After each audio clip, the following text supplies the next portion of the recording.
ಆರಾಧ್ಯ ದೈವ. ಇವತ್ತು ಇಡೀ ಮಹಾಲಯ ಅಮಾವಾಸ್ಯೆ ಹಿಂದೆ ಗಣೇಶ ಚತುರ್ಥಿಯನ್ನು ಬರುತ್ತೆ.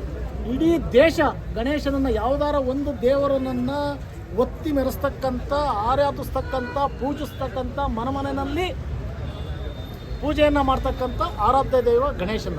ಇಂಥ ಒಂದು ಪವಿತ್ರವಾದಂಥ ಗಣೇಶ ಇವತ್ತು ಸುಮಾರು 908 ವರ್ಷ ಇತಿಹಾಸ ಇರತಕ್ಕಂಥ ಬೇಲೂರು.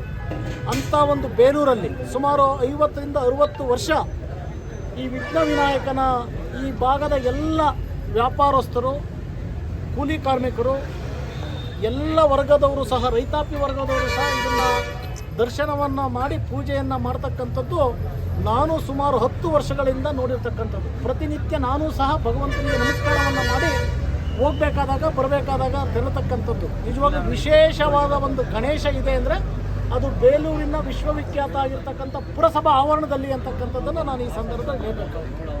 ಇಂಥ ಒಂದು ದೇಗುಲಕ್ಕೆ ಅಪವಾದವನ್ನು ಮಾಡಿರ್ತಕ್ಕಂತಹ ಯಾವ ದುಷ್ಟ ಕರ್ಮಿಗಳು ಇದ್ರ ಹಿಂದೆ ಇದ್ದಾರೆ ಅಂತಕ್ಕಂಥದ್ದನ್ನು ಈಗಾಗಲೇ ಪತ್ತೆ ಹಚ್ಚಲಿಕ್ಕೆ ಬಂದಂಥ ಕ್ಷಣದಲ್ಲೇ ಜಿಲ್ಲಾ ವರಿಷ್ಠಾಧಿಕಾರಿಗಳಿಗೆ ಕರೆಯನ್ನು ಮಾಡಿ ಮೈಸೂರಿನಿಂದ, ಬೆಂಗಳೂರಿನ ತಂಡವನ್ನು ತರಿಸಿ ತನಿಖೆ ಆಗ್ತಾ ಇದೆ.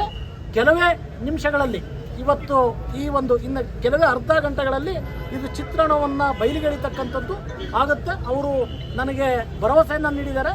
ಕೇವಲ 1 ಗಂಟೆ ಒಳಗಡೆ ನಿಮಗೆ ಸಂಪೂರ್ಣ ಮಾಹಿತಿಯನ್ನು ಕೊಡ್ತೀವಿ, ಅದರದ ಛಾಯಾಚಿತ್ರಗಳನ್ನು ಸಹ ಕೊಡ್ತೀವಿ ಅಂತಕ್ಕಂಥದ್ದನ್ನು. ಹಾಗಾಗಿ ನಾನು ನಮ್ಮೆಲ್ಲ ಹಿಂದೂ ಕಾರ್ಯಕರ್ತರುಗಳಲ್ಲಿ ಮನವಿಯನ್ನು ಮಾಡ್ತೀನಿ.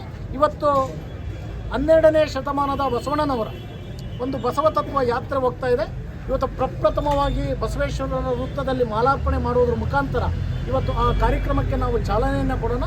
ಅದಾದ ನಂತರ ಎಲ್ಲ ಗಣೇಶನ ಅಭಿಮಾನಿಗಳು, ಭಕ್ತರುಗಳು ಇಲ್ಲಿದ್ದು ಪೊಲೀಸ್ ವರಿಷ್ಠಾಧಿಕಾರಿಗಳು ಬಂದಿದ್ದಾರೆ, ತಂಡವನ್ನು ರಚನೆ ಆಗಿದೆ.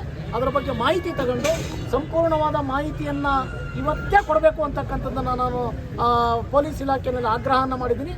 ಏನಾದ್ರು ತಪ್ಪಿದರೆ ಎಲ್ಲ ಸಂಘ ಸಂಸ್ಥೆಯವ್ರನ್ನ, ಇಲ್ಲಿರ್ತಕ್ಕಂಥ ವರ್ತಕರನ್ನು ಎಲ್ಲರನ್ನು ಸಹ ಮಧ್ಯಾಹ್ನದೊಳಗೆ ಒಂದು ಮೀಟಿಂಗನ್ನು ಮಾಡಿ ಯಾವ ರೀತಿ ಕ್ರಮವನ್ನು ಕೈಗೊಳ್ಳಬೇಕು, ಹಿಂದೂ ಸಮುದಾಯಕ್ಕಾಗಿರ್ತಕ್ಕ ಅವಮಾನವನ್ನು ಯಾವ ರೀತಿ ನಾವು ಖಂಡಿಸಬೇಕು ಅಂತಕ್ಕಂಥದ್ದು ಎಲ್ಲರ ಅಭಿಪ್ರಾಯವನ್ನು ತಗೊಂಡು ಘೋಷಣೆ ಮಾಡ್ತಕ್ಕಂಥದ್ದು ಆಗುತ್ತೆ. ಹಾಗಾಗಿ ನಾನು ನಮ್ಮೆಲ್ಲರಲ್ಲಿ ವಿನಂತಿಯನ್ನು ಮಾಡ್ತೀನಿ.